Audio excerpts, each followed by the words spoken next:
Hey dears, be updated with your updated technology language को video सिरिजमा operators को बारेमा हामी कुरा गर्दै छौं। यो भन्दा पहिला पनि हामीले के अर्थमेटिक अपरेटर्स को कुरा गर्यौं र त्यही रिलेटेड के प्रब्लम्सहरुलाई मैले लिएको छु। आज त्यही प्रब्लम्सलाई हामीले सल्भ गर्ने कोशिश गर्छौं र यहाँहरुले पनि प्लिज फटाफट कपी र पेन लिएर बस्नुस् ताकि तपाईहरुले पनि क्याल्कुलेट गर्नुस्। मेरो क्याल्कुलेसन रङ हुन सक्छ या केही कन्फ्युजन हुन सक्छ।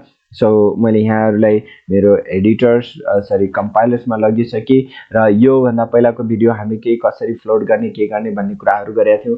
आज मैले यहाँहरुलाई मसँग भएको जस्तै यहाँनिर to find the simple interest है र नेट अमाउन्ट यो कसरी क्याल्कुलेट गर्ने भन्ने कुराहरु गर्छु। त्यसपछि हामीले अर्को जाने छौं यो रेक्टेंगलको पेरिमिटर एरिया सर्कमफेरेन्स यो कुराहरु गर्छौं।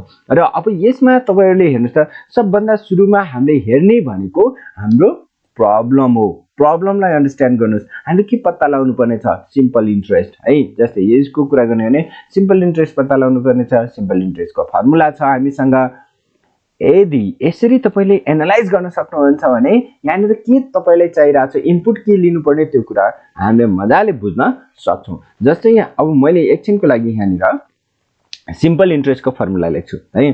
सपोज एसआई इक्वल्स टु यहाँनिर सिम्पल इन्ट्रेस्ट को फर्मुला छ। हामीले के छ रे यहाँनिर पी एस्ट्रिक टी एस्ट्रिक यहाँनिर रेट हाम्रो रेट छ त्यसपछि डिभाइड बाइ 100 या यसलाई यिनीहरुलाई ब्र्याकेटमा राख्न पनि सक्यो। यो हाम्रो फर्मुला यही नै हो।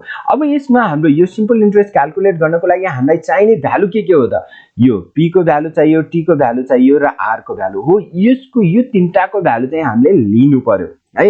लिनको लागि हामीसँग स्क्यानएफ छँदैछ प्यारेन्थेसिस गर्न सक्छौं हैन। त्यसपछि अब यिनीहरुको आन्सर केमा आउन सक्छ त प्रोबेबल हाम्रो केमा आउन सक्छ फ्लोटमा है। फ्लोट भनेको रियल डेटा टाइप जुन डेसिमलमा पनि आउन सक्छ है। भनेपछि हामीले यसको डेटा टाइप के राख्छौं फ्लोट राख्छौं है। र यो चाहिँ केस सेन्सिटिभ भएको हुनाले यो फ्लोट इन्टहरु डिक्लेयर गर्नको लागि हामीले अल लोअर केसमा हुन्छ लोअर केसमै लेख्नु पर्ने हुन्छ है सी प्रोग्रामलाई। सो मैले यहाँनिर के राख्नु पर्यो p। अब यो ptr लाई चाहिँ तपाईले क्यापिटल बनाउन सक्नुहुन्छ है। तपाईले जस्तै यहाँनिर एसआई एउटा चाहियो यसलाई पनि मैले क्यापिटल बनाउँछु p क्यापिटल बनाउँछु t क्यापिटल बनाउँछु r यसलाई हैन क्यापिटल नै बनाउनु पर्छ भन्ने छैन तर तपाईले क्यापिटल बनाउन सक्नुहुन्छ। त्यसैगरी मेरो यहाँनिर net amount suppose a yeah am भनेर राखिदिए यो तपाईले कुनै पनि भेरिएबल राख्न सक्नुहुन्छ यसरी। अब यसलाई मैले क्यापिटल राख्न सक्छु तर जुन यो फ्लोट इन्ट हो यिनीहरु यो चाहिँ कीवर्ड्सहरु हुन् यिनीहरुलाई लोअर केसमा लेख्नु पर्छ। मैले फटाफट यहाँनिर मेसेज राखिदिन्छु। अब यो प्रिन्ट एफ लाई मैले यहाँनिर यो पनि हाम्रो के हो एउटा फंक्सन सो फंक्सन्स पनि हाम्रो लोअर केसमै हुन्छ हैन। सो मैले यहाँनिर के गर्दिन्छु स्ल्याश n गर्दिन्छु हैन। यहाँनिर इन्टर प्रिन्सिपल मैले यहाँनिर प्रिन्सिपल राखिदिन्छु है। Principal time and rate. अब यो भ्यालुलाई हामीले लिनु पर्यो। भ्यालु लिनको लागि हामी स्क्यानएफ गर्छौं। स्क्यानएफ फंक्सन हामी युज गर्छौं हैन। स्क्यानएफ मा हामी स्पेसिफायरहरु राख्दिन्छौं। जस्तै यिनीहरु फ्लोट हुन् भने %f गर्छौं। मैले तीनटा कुरा लिँदै छु त्यही भएर मैले 3 पटक %f गर्नुपर्ने हुन्छ। %f किनभने यो %f आउनुको कारण के हो they are float data type र हामीले एड्रेस अफ p अब हाम्रो के छ p क्यापिटल छ हैन। Address of p address of t अनि एड्रेस अफ r हामीले यो एड्रेस अफ r यो एड्रेस अफ चाहिँ लेख्नै पर्ने हुन्छ है। तपाईहरुले नबिर्सिनुस् र लास्टमा यो टर्मिनेटिङ सेमिकोलन नबिर्सिनुस्। प्राय जसो स्टुडेन्टहरुले यही बिर्सिनुहुन्छ अनि एक्जिक्युट भएन भन्नुहुन्छ हैन।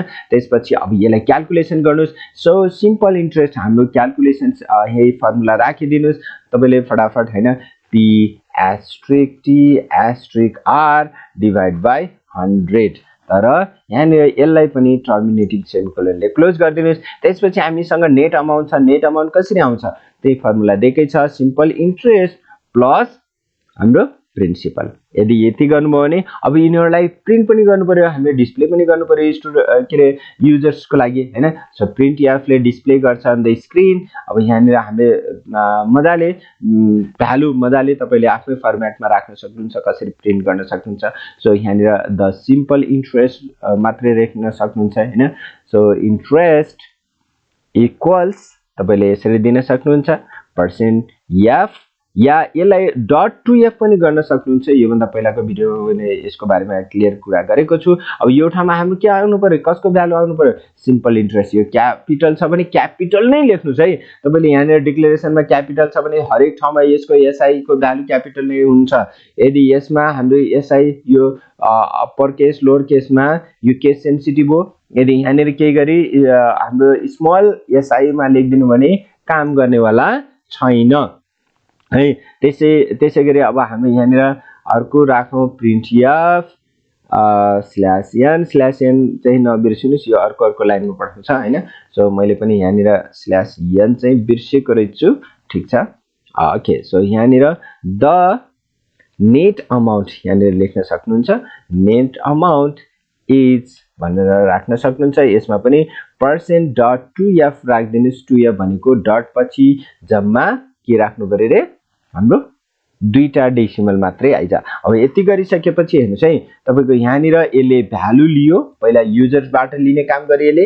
यो युजर्सको लागि यो चाहिँ प्रोटोटाइप म्यासेज हुन्छ। त्यसपछि यसले युजर्सबाट भ्यालु लिइसकेपछि यहाँनिर क्याल्कुलेसन हुन्छ। यो दुईटै क्याल्कुलेसन भइसकेपछि यसले फेरि पनि स्क्रिनमा क्याल्कुलेटेड भ्यालुलाई डिस्प्ले गर्ने काम गर्छ। हेर्नुस् त, यो एसआई भनेको यहाँनिर यसलाई क्याल्कुलेट गरेर यो एसआई भ्यालु भेरिएबलमा स्टोर गरेको हुन्छ। त्यसै गरेर नेट अमाउन्ट यो एसआई प्लस पी गरेर प्रिन्सिपललाई एड गरेर ए बनाएको हुन्छ। त्यसको ए को भ्यालु यहाँनिर प्रिन्ट हो है भनेको यो है। तपाईहरु एकदम सिम्पल छ, यसलाई बुझ्नुभयो भने हैन, सानो सानो कुराहरुलाई ध्यान दिनु भयो भने मजाले बुझ्न सक्नुहुन्छ। सो हामीले यहाँनिर देख्न सक्छौं तपाईको यसले पहिला सुरुमा के माग्यो, enter principal time and rate.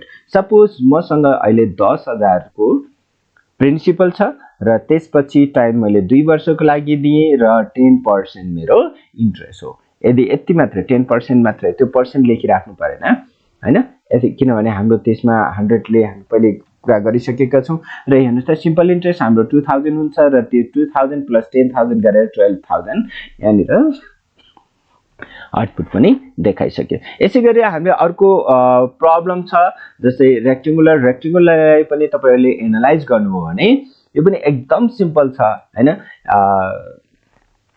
तपाईहरुले यसलाई मैले कमेन्ट गरिसकेपछि ताकि अब यसमा हेर्नुस् त, यहाँ l * b र यो फर्मुला के लेख्दाखेरि यहाँनिर 2 को ठाउँमा यो बीचमा एस्टेरिस्क सिम्बल चाहिँ दिनुस् है, किनभने यहाँनिर मल्टिप्लाई हुन्छ भनेर हामीले यतिकै छोड्न पाउँदैनौं। यहाँनिर एस्टेरिस्क सिम्बल हुन्छ नै भन्नुपर्छ र यो प्यारेन्थेसिस पनि दिनै पर्ने हुन्छ, किनभने पहिला सुरुमा एडिसन हुन्छ अनि मात्रै मल्टिप्लिकेसन हुन्छ। यो पनि नबिर्सिनुस्। त्यसपछि हाम्रो यहाँनिर सर्कमफेरेन्स छ। तपाईहरुले फटाफट यसलाई एकछिनको लागि पज गर्नुस्, तपाईहरुले आफ्नो कम्प्युटरमा ट्राई गर्नुस्। यदि भयो भने त भइ नै हाल्यो, यदि भएन भने त्यसपछि हामीलाई फेरि पनि यो भिडियोलाई कन्टिन्यू गर्नुस्। मैले यसको यहाँनिर फटाफट राख्दिराखेको हुन्छु हैन, राख्दिराखेको हुन्छु। तपाईहरुले हेर्न सक्नुहुन्छ यसलाई कसरी कहाँनिर कसरी के भएको छ भन्ने हेर्न सक्नुहुन्छ। तर तपाईले यसलाई चाहिँ आफैले सकेसम्म फर्स्टमा आफैले कोशिश गर्नुस्। ल, मैले यहाँनिर यसलाई फटाफट फ्लोट को रूपमा लिन्छु, किनभने यसमा पनि हाम्रो फ्लोट नै आउनु पर्ने हुन्छ।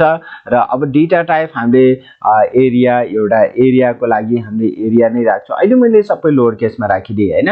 सो यो मेरो के भयो, एरिया पनि चाहियो, त्यसपछि मलाई लेन्थ l चाहियो, त्यसपछि b पनि चाहियो हैन, त्यसपछि मेरो पेरिमिटर पनि चाहियो। मैले pr गरेर राखिदिए पेरिमिटरको लागि र मैले यो फ्लोटमा, र त्यसपछि यहाँनिर अब यो ठाउँमा मेसेजलाई मैले के राखिदिन्छु, इन्टर लेन्थ है।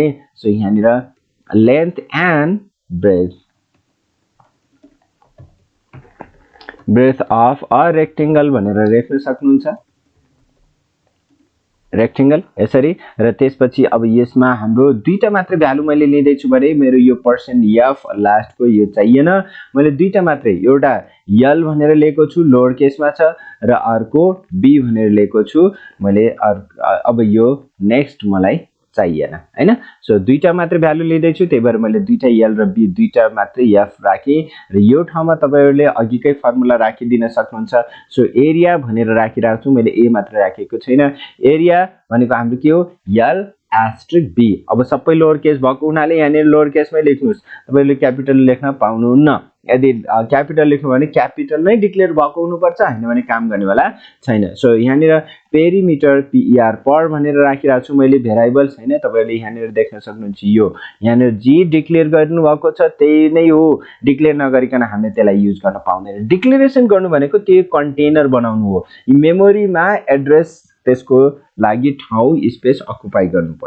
गर्नु हो है सो यहाँ ट्रु एस्ट्रिक अनि प्यारेन्थेसिस भित्र l + b यो फर्मुला चाहिँ यसरी लेख्नु पर्ने हुन्छ र अब जस्तै यो ठाउँमा हामीले तपाईले मेसेज लेख्न सक्नुहुन्छ एरिया मात्र लेख्न सक्नुहुन्छ या एरिया अफ अ रेक्टेंगल पनि लेख्न सक्नुहुन्छ अब यो ठाउँमा एरियाको भ्यालु प्रिन्ट होस् र यो ठाउँमा हाम्रो के रे पेरिमिटर है तपाईले यहाँ पेरिमिटर भनेर राख्न सक्नुहुन्छ अब यो ठाउँमा हाम्रो के को भ्यालु आउनु पर्यो रे यो ठाउँमा a को ठाउँमा per को भ्यालु आउनु पर्यो सो सिम्पल तपाईले मजाले यसलाई पनि एनालाइज गर्न सक्नुहुन्छ हेर्नुस् उले लेन्थ र ब्रेथ मागिसक्यो सपोज लेन्थ 4 हो रे हैन त्यसपछि कमा दिएर भ्यालु इनपुट गर्नुस् र यो चाहिँ 3 हो रे हैन यसरी गर्नुस् या यहाँ 2 राखिदिए मैले 4 2 8 र 12 यहाँ आइसक्यो यसरी हामी क्याल्कुलेट गरेर राख्न सक्छौं so see you in next video तपाईले ट्राई गर्नुस् एकदम सिम्पल छ